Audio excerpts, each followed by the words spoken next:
অজন স্তৰ বায়ুমণ্ডলত অক্সিজেনক দ্বিপাৰমাণৱিক অণু হিচাপে পোৱা যায়।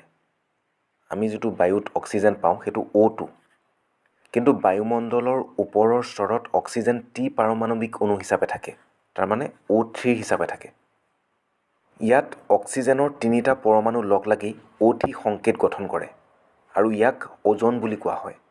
এই অজনসমূহ সাধাৰণ দ্বিপাৰমাণৱিক অক্সিজেনতকৈ বহুত বেলেগ। অজন বিষাক্ত গেছ।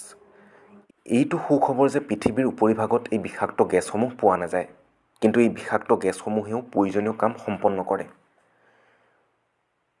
অজনে সূৰ্যৰ পৰা বিকিৰণ হোৱা অতিবেঙুনীয়া ৰশ্মিসমূহ পৃথিৱীলৈ অহাত বাধা দিয়ে।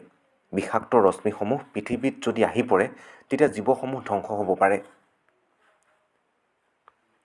বৰ্তমান সময়ত অজন স্তৰ ক্ষয় হৈছে বুলি জানিব পৰা গৈছে।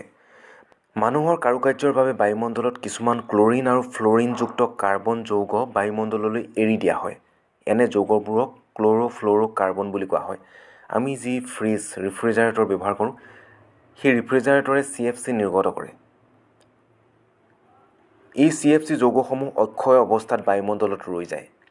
অজন স্তৰত CFC যৌগসমূহ সোমালে অজনৰ লগত ৰাসায়নিক বিক্ৰিয়া সংঘটিত কৰে।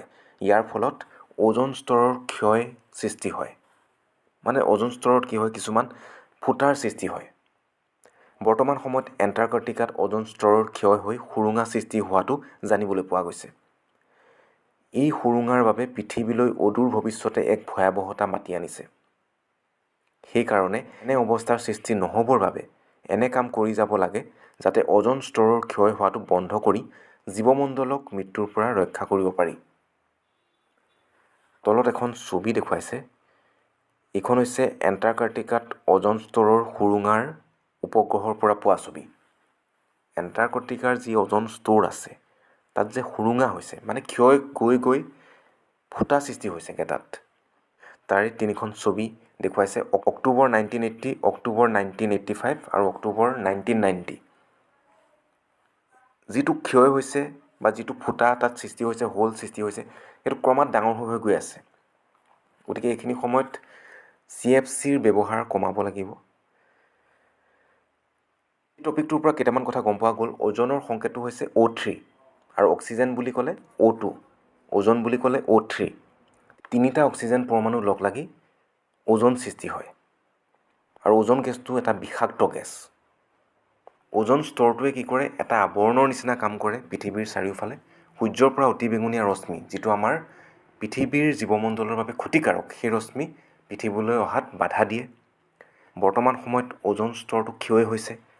অজন স্তৰত কিছুমান ফুটাৰ সৃষ্টি হৈছে। কি কাৰণে হৈছে? CFC, ক্ল'ৰ'ফ্ল'ৰ'কাৰ্বনৰ বাবে।